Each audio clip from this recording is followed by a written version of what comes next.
Okay, return.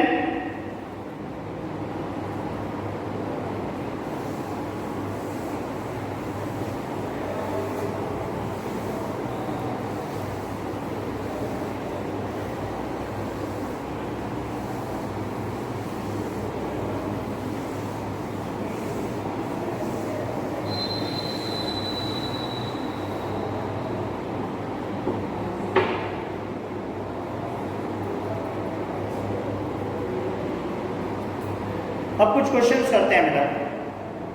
Now we will do the sum questions. अभी ऐसे ही देखते रहना। इफ y इक्वल टू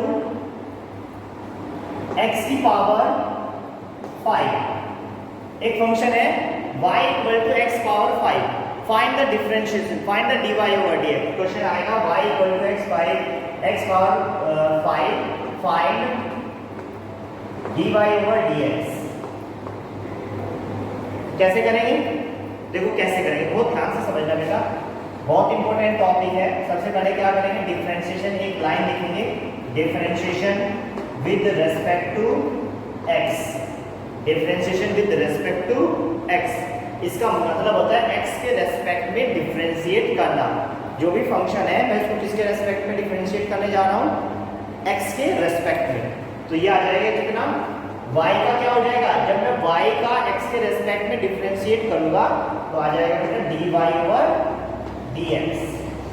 और जस्ट अभी अभी मैंने बताया था आपको कि x की पावर 5 का क्या हो जाएगा, किसी पावर हो तो पावर नीचे आ जाती है और उसका एक यूनिट घट जाती है। तो ये आ जाएगा 5x की power 4। This is the value of dy over dx। Is that clear? इस तरह आपको क्वेश्चन करना है, राइट। अब मैं आपसे पूछ रहा हूं, जैसे सेकंड क्वेश्चन है और आपको बताना है if y is equal to 5x square, 5x square. अब जो कांस्टेंट टर्म होती है ना, जो कांस्टेंट होता है वो क्या आ जाएगा, वो बाहर आ जाएगा। मतलब जो मल्टीप्लाई में होता है ना, जैसे 5 यहाँ पे मल्टीप्लाई है तो ये बाहर आ जाएगा। कैसे? Differentiation with respect to x, तो y का तो हो जाएगा dy ओवर dx। अब देखो बेटा, ये 5 तो रहेगा यहीं पे, 5 को बाहर छिपा दीजिए, 5 तो बाहर है, 5 तो यहीं पे रहेगा। अब x स्क्वायर का कितना होगा, 5 बाहर रहेगा, x स्क्वायर का कितना हो जाएगा 2x इंटू 2x। तो ये हो जाएगा dy ओवर dx की वैल्यू कितनी, 10x। अभी डिफरेंशिएशन करना सीखना, मैं सिखा रहा हूं अभी डिफरेंशिएशन का, जल्दबाजी मत करना, धीरे धीरे से सीखना, जहां भी डाउट आए आपको पूछना है, ठीक है ना। अब इसके साथ साथ एक फॉर्मूला और लिख लीजिए आप, ddx of any constant,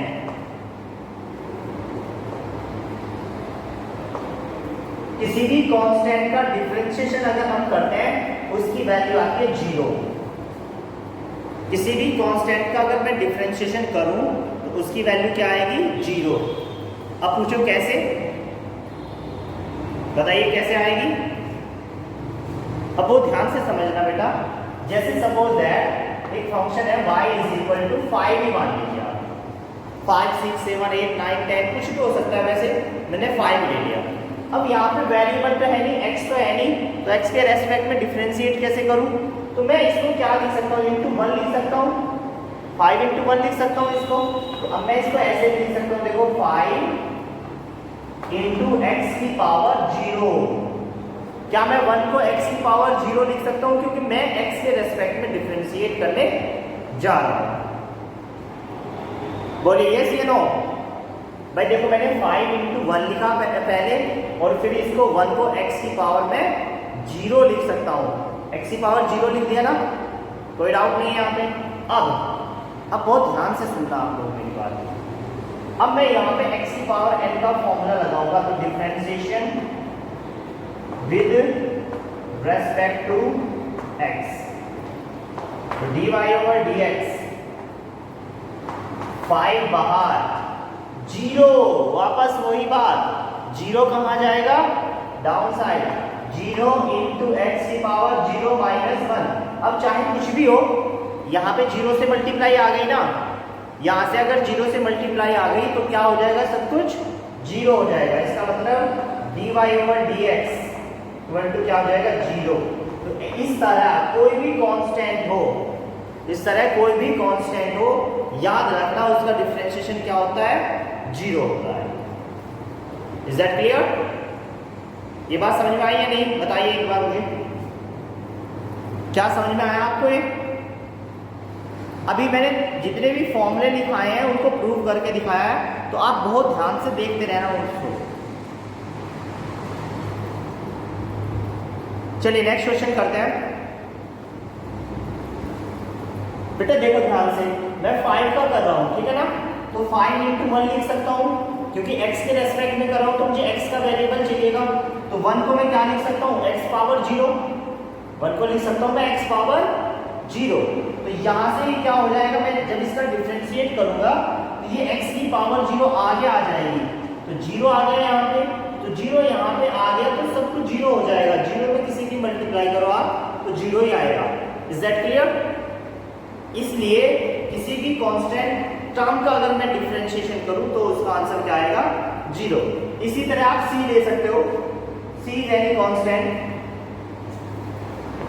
ddx of c, इसका भी 0। कैसे भाई, जैसे y इक्वल टू c लोगे तो c इंटू 1, और 1 को क्या लिख सकते हो, c इंटू एक्स की पावर 0, और जब ये डिफरेंशिएट होगा तो 0 यहाँ पे, इसका मतलब किसी भी कांस्टेंट टर्म का डिफरेंशिएशन 0 होता है।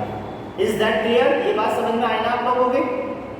तो मैंने कुछ क्वेश्चंस डिफरेंशिएशन के कराए, कुछ मैंने फॉर्मूले प्रूव कराए, फर्स्ट डेरिवेटिव टेस्ट बताया क्या होता है, फर्स्ट प्रिंसिपल रूल बताया, तो उसके अकॉर्डिंग आप ये क्वेश्चन अटेम्प्ट करोगे। नोट कर लीजिए।